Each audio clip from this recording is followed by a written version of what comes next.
Imagine talking to your dad on the phone, walking down a dark road, and then nothing. No scream, no crash sound, just two words. Oh shit. And then silence forever. That is exactly what happened to a 19-year-old boy named Brandon Swanson. And to this day, nobody knows what those two words meant or where he went after he said them. This story takes place in rural Minnesota in May of 2008. Brandon was a normal college kid. He was quiet, smart, loved science, and was studying to work with wind turbines. He lived at home with his parents and his younger sister, and everyone who knew him said the same thing. He was close to his family, especially his mom and dad. That detail matters a lot, because what happened next involved his father directly on the phone, listening. On the night of May 13th, Brandon went out to see his friends one last time before summer break. It was the end of the school year, so people were celebrating. He stopped by a small gathering, had maybe one drink, and then drove about 30 miles to another town to say goodbye to a friend from college. Witnesses later said he didn't seem drunk.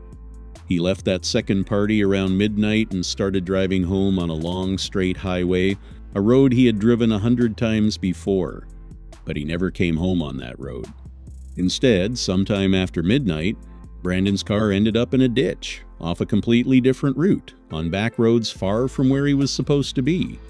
Nobody knows exactly why he took those back roads instead of the direct highway. That is the first unanswered question in this case, and it's an important one, because everything after this moment depends on where he actually was. At around 2 a.m, Brandon called his father, Brian. He told him the car was stuck in a ditch and he couldn't get it out. He didn't sound panicked, he didn't sound hurt. He just sounded like a kid who was annoyed his car was stuck. His father told him to stay put, that he was coming to get him, but Brandon didn't want to wait in the cold. He said he saw lights in the distance, lights that looked like a nearby small town called Lind, and he decided to start walking toward them while staying on the phone with his dad the whole time. For the next 45 minutes, father and son stayed on that call. Brian was driving up and down the roads near Lind, flashing his headlights, trying to spot his son in the darkness. Brandon kept saying he could see the town lights just ahead of him, but Brian never saw him, not once. No matter where he drove, no matter how he searched with his headlights, there was no sign of Brandon walking anywhere nearby. And here's where it gets chilling. Investigators later pulled Brandon's phone records and figured out something horrifying. Brandon was not near Lind at all. He was actually about 25 miles away, out near a completely different area, a rural stretch known as Taunton and Porter. In the pitch dark with no street lights, Brandon had mistaken some distant lights for the town of Lind, when in reality, those lights were coming from somewhere completely different. Far from where his father was searching. He had been confidently walking toward the wrong destination the entire time, and neither he nor his dad had any idea. Then, at around 3 a.m, 47 minutes into that phone call, Brandon suddenly said it. Oh shit. His father said it sounded almost like his foot had slipped, like he had stumbled on something. And then the call just cut off, gone. Not slowly fading out, just dead.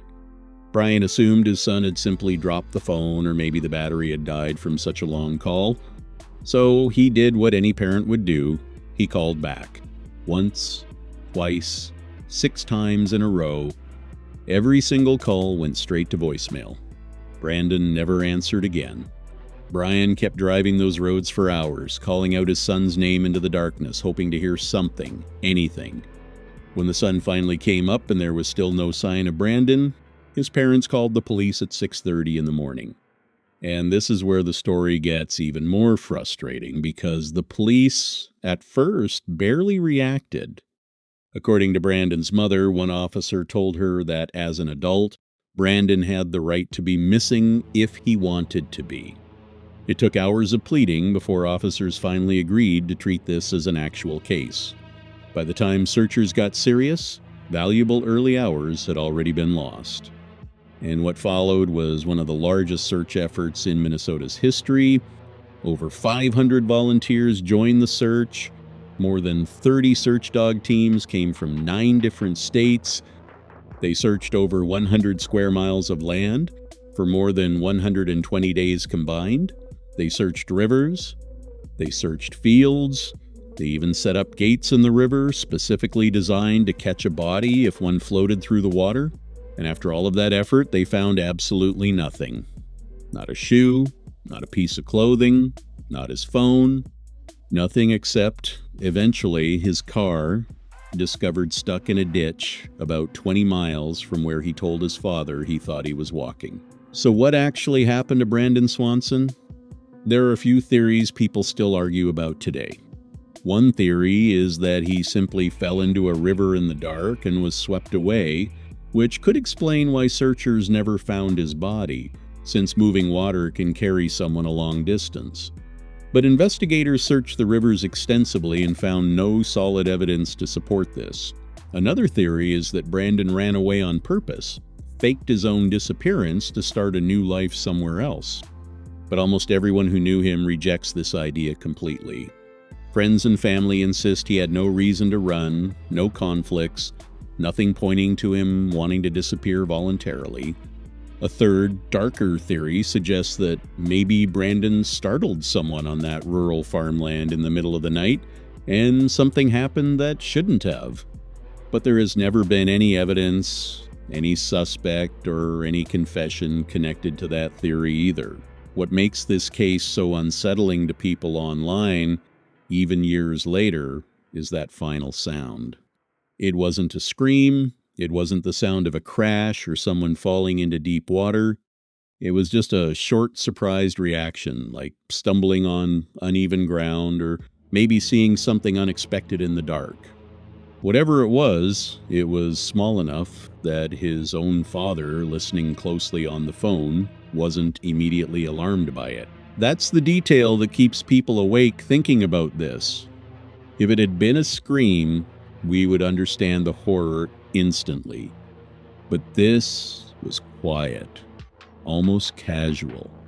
And that ordinary human sound was the very last thing anyone ever heard from him.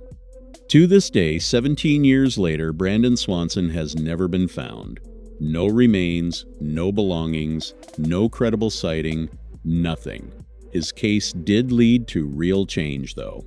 His parents worked with Minnesota lawmakers to pass a new law requiring police departments to act immediately when a missing persons report is filed, instead of waiting or dismissing cases involving adults. That law exists today because of what happened to their son.